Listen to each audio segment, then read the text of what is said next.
You're listening to Mundo in the Morning on 95.7 FM KCMO.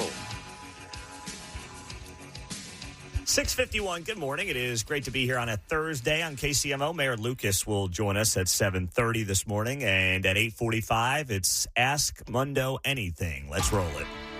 It's time for the 6 at 6 on KCMO Talk Radio.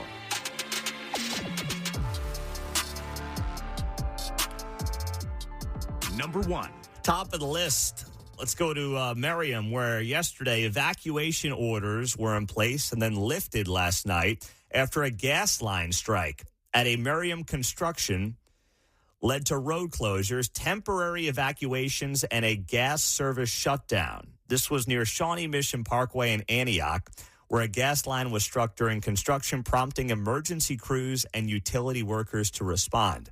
Multiple homes and businesses were initially evacuated as a precaution. But city officials said that about 8 p.m. last night, residents could go back home. Gas service in the area remained shut off.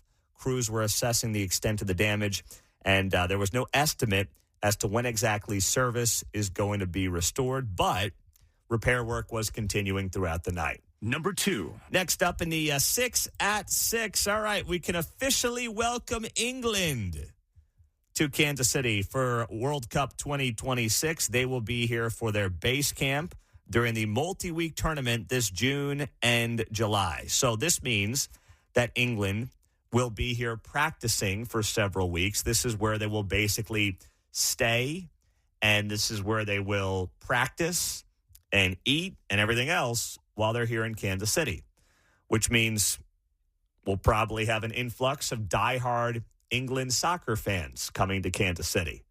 Maybe hooligans. Maybe Prince William will be here. Imagine that. Does his derelict brother get an invite too, or is he kind of booted from the whole scene? Is he going to now pretend he's English again? How does that work? Is he bringing his wacko wife with him as well, Meghan Markle, or does she stay home in L.A.? She couldn't be seen in Kansas City. We're a bunch of rubes, you know? Heck, she wanted out of the royal family. I'm pretty sure she wants nothing to do with Kansas City. She wants to sit on the beach in California and play the victim all day. That's what she wants to do. She'll stay with Taylor Swift over here. Yeah, that's right. Now, that's been her thing. She's been crashing places where she wasn't necessarily invited. How about that? Well, I don't have a place for her. I'll tell you that right now. My spare bedroom's taken, okay? No way would I have Meghan Markle in my house. Could you imagine what a pain in the you-know-what that would be? Holy cow, I'm a pass. So they will be based out of Swope Soccer Village in KCMO. And welcome to Team England coming here for the World Cup in the summer. Number 3. All right, rolling through it.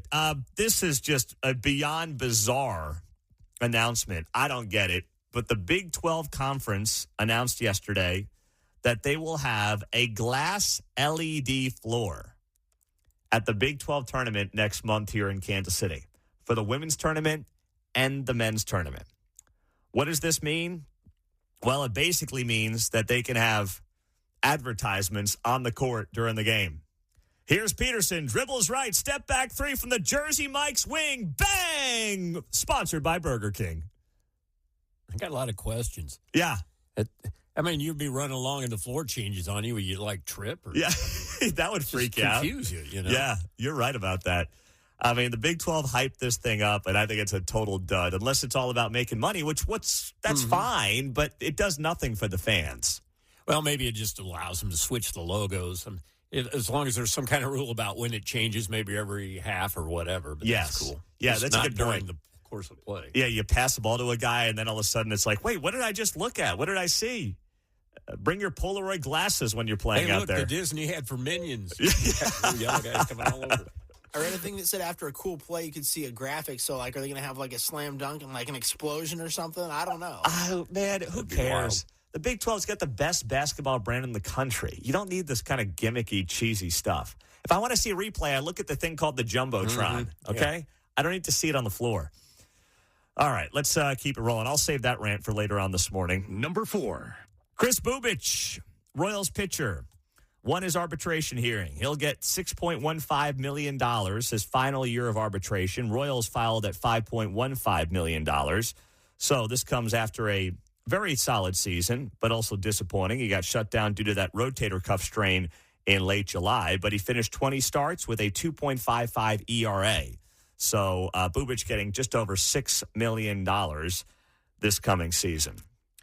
Number 5. Next up, Savannah Guthrie's mother, Nancy, continues to be missing. We are on the 12th day now. But we have a glove. Have you seen this? There is a glove that has been found during a search by investigators near the Tucson home that has been taken into evidence, but it's unclear whether authorities believe it was worn by the person in the doorbell footage. So, I mean, I don't know what to make of the glove. We're on 12 days of this. They arrest this random Latino guy who clearly wasn't the guy.